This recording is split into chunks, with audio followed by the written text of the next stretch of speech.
Hi everyone, I wanted to record this video to explain how much does it take to own an electric vehicle.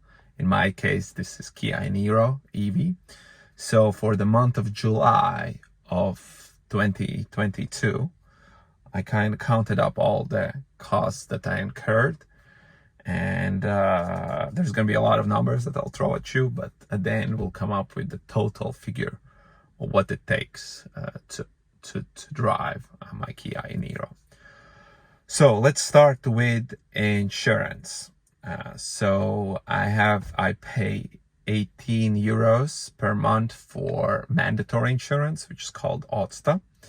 And then I also have kind of like a insurance that covers like a full liability, even if I'm the perpetrator of an accident or my car gets stolen or something like that. That costs 59 euros per month. So in total insurance, I pay 77 euros. And that is the biggest kind of like a monthly running cost that I pay. The second big cost is obviously cost to charge. So last month, let's first say I drove 3,405 kilometers. So it's quite a lot of mileage. I did a lot of trips. So at home charger, I charged 394 kilowatts, and it cost me 41 euro and 94 cents. My tariff at home is 10 cents, 10.7 cents per kilowatt hour, and I charge 394. And then also when I was going on the road trips, then I did some charges. I charged 132 kilowatts in three charges. In total, it cost me 27 euros and 30 cents. So my total charging costs are 69 euros for this month. If I had a combustion engine car and I would have had driven at the same mileage of 3,400 kilometers, and let's assume I would have a fairly economical car that would consume 7 liters per 100 kilometers. So then it would cost me and the price of fuel would be 2 euros per liter, which it was most of the month of July. It was like actually over 2 euros per liter. I would have paid 476 euros. Instead, I paid 69 euros. So that's 400 euros savings right there. 400 euros just saved by using electricity instead of gasoline. So, yep, that's a quite big cost saving. And my consumption when it comes to kilowatts was around 15 kilowatts per 100 kilometers. So, and depending, 1 kilowatt cost, if I charge at home, it costs 10 cents. If I charge at fast charger, it costs 20 cents. So 100 kilometers cost me €1.50 or 3 euros if I charge it fast charger. So that's big saving compared to paying 7 liters, 14 euros. That would be per 100 kilometers. So big saving there. So another cost that I incurred is I have to take the car for service every 15,000 kilometers. And let's assume I would drive 30,000 kilometers in a year. So it would be 2 service appointments. And the service appointment that I had I paid 117 euros. So times 2, that's 234 euros. Divided by 12 months, that's 19 euros per month. If we kind of even it out throughout the year. Then I paid for car wash, 10 euros 50. I just used the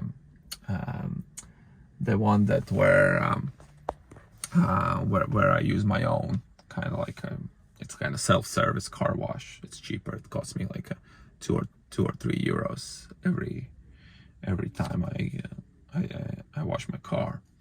And then for parking, like parking in most of the city is free for me in Riga, but there's some certain private lots where I have to pay. And in parking, I paid 6 euros in total. So if we all add up all these costs, the total costs add up to 182 euros and 68 cents. So those are my monthly, let's say, running costs of owning an EV. But obviously that's not all. When it comes to EVs, the biggest one is obviously depreciation. So, and that's a bit tough to calculate. So I bought my car for 33,000 euros used. I kind of tried various models on how to appreciate the depreciation. But like the most conservative monthly depreciation was 275 euros, and kind of the best case is 360 euros per month. But I do really think it's going to be more on a conservative side, because I think this Kia e-Niro is great value, and especially it has a really good range. And when the car gets older, right, as the battery depreciates, people is going to look at the range as the main thing, as the main. And if for example, you have a car that currently has a range of 300 or 250 kilometers, after a few years, that's going to drop below 200. Right now, I get 450 kilometers. After 5 years, it's probably going to drop to like 380 or maybe 350, but still that's going to be very decent range, of which will be able you will be able to drive normally and use it. No, it's not going to have a lot with all of that battery degradation. So I think this car will be very low depreciation on it, but obviously it all depends on other factors: inflation, the chip shortage, what's going to be the fuel price, and all of these things is going to affect the price for which I'll be able to sell it for in a few years. So 182 plus, let's say 300 euros, let's round it up and say that the total ownership cost is 500 euros. And remember that I saved 400 euros. Instead of paying for fuel, I paid for electricity. This way I saved 400 euros. So I think like it pays off right away. Like you can see the monthly cost. If I had an internal combustion car, I would have paid these 400 euros just for fuel, right? 476 would be just my fuel expense. And here, my total ownership cost is 500 euros. And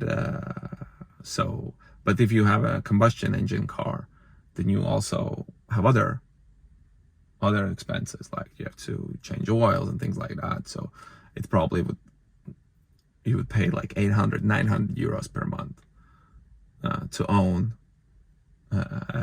internal combustion engine car. So I think based on my example and owning this Kia e-Niro, which is very super efficient, a very great car with good range, spacious, I think it makes total sense to own an EV. So yeah, that's my story in numbers. Let me know, what are your thoughts? I hope all these numbers are clear, and yeah, let me know what you think about these costs.